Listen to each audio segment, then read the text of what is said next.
వేదికను అలంకరించగా కోరుతున్నాం. వారికి రైతులందరి తరఫున స్వాగతం సుస్వాగతం తెలియజేస్తున్నాం. వీరు రైతులందరూ కూడా దయచేసి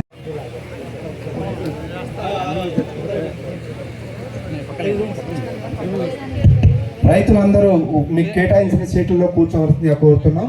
అందరికీ పట్టాదారు పవన్ కూడా బూరుగూడెంలో రైతులకి వారి స్వహస్తాలతోనే పట్టాదారు పాస్ పుస్తకాలు పంపిణీ చేస్తామని చెప్పి తెలియజే పంపిస్తే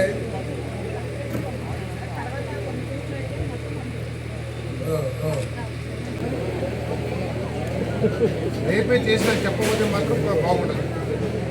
అట్లాగే ఇద్దరు ఉన్నారు. ఒకటి పేరేంటండి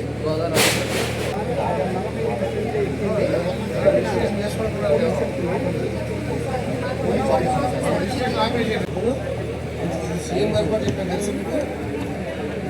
సీఎం గారి దగ్గరికి వస్తే యాక్షన్ తీసుకురా. బియ్యం మీద యాక్షన్ తీసుకున్నారు.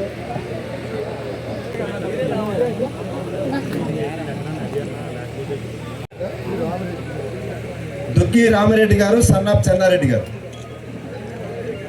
ముందుకు రావాల్సింది కోరుతున్నామండి. లక్క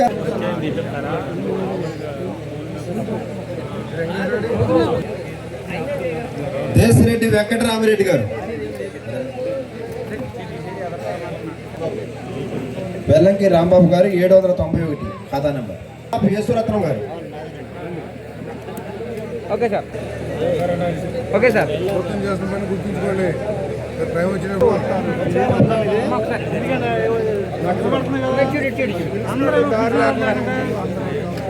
ఓకే సార్, ఓకే సార్. ముక్కండి గారు. సార్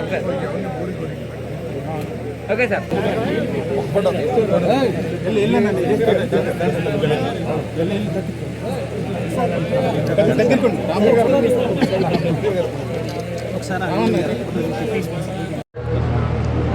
బూరుగూడెం గ్రామంలో దాదాపు 425 పట్టాదారు పాస్ పుస్తకాలు రీసర్వే చేసి రైతులు సంతృప్తి చెందిన తర్వాత ఆ సమాచారంతో మీ భూమి మీ హక్కు రాజముద్రతో పాస్ పుస్తకం అని చెప్పేసి మరి పాస్బుక్లో ఇవ్వడం జరిగింది. ముఖ్యమంత్రి గారు ఈ రెవెన్యూ సమస్యలు ఏదైతే ఉన్నాయో, సరిహద్దులు సమస్య కానివ్వండి, లేకపోతే రెవెన్యూ రికార్డ్స్లో ఉన్న తప్పులు కానివ్వండి, లేకపోతే రెవెన్యూ అధికారులు దురుద్దేశంతో కానీ, లేకపోతే తెలియక కానివ్వండి, లేకపోతే రాంగ్ ఇన్ఫర్మేషన్ మూలంగా కానివ్వండి చేసిన తప్పులుంటే వాటన్నింటినీ కూడా సరిదిద్దాలి ఒక నిర్ణీత సమయంలో అని చెప్పేసి ముఖ్యమంత్రి గారు చాలా పట్టుదలతో ఈ కార్యక్రమాన్ని చేస్తున్నారని చెప్పేసి నేను మనవి చేస్తాను. అదేవిధంగా 22A గత ప్రభుత్వం 22Aని రాజకీయ కక్ష సాధింపులకు ఒక ఆయుధంగా వాడుకున్న విషయం రాష్ట్రంలో ప్రజలందరూ కూడా తెలుసు. సో ఈరోజు ఎటువంటి రాజకీయ దురుద్దేశాలు లేకోకుండా నిష్పక్షపాతంగా చట్టపరంగా ఏదైతే 22Aలో ఉండకూడదో వాటన్నిటిని కూడా తొలగించి ప్రజలకి న్యాయం చేయమని చెప్పారు. అదేవిధంగా ఎప్పటి నుంచో ఎన్నో దశాబ్దాల నుంచి చాలామంది పేదలు ప్రభుత్వ పోరంబోకులు లేకపోతే అబ్జెక్షన్ లేని పోరంబోకుల్లో వ్యవసాయం చేసుకుంటూ ఉన్నారు ప్రభుత్వ భూముల్లో.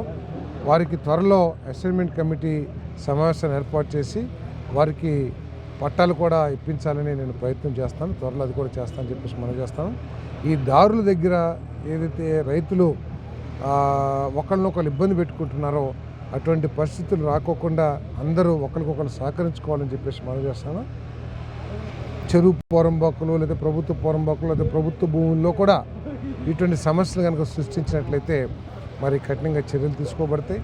అదేవిధంగా ఎవరికైనా సరే వెనకాలన్న భూమి రైతు పండించిన పంటని రోడ్డు మీదకి తీసుకునే తీసుకొచ్చే హక్కు ఆ రైతుకు ఉంటుంది. కాబట్టి దాన్ని కూడా మరి దయతో పరిశీలించి మీ పంటకి నష్టం కలక్కోకుండా పండించిన పంటని రోడ్డు మీదకి తీసుకొచ్చే విధంగా మన పక్క రైతుకు సహకరించాలని చెప్పేసి కూడా కోరుతాం.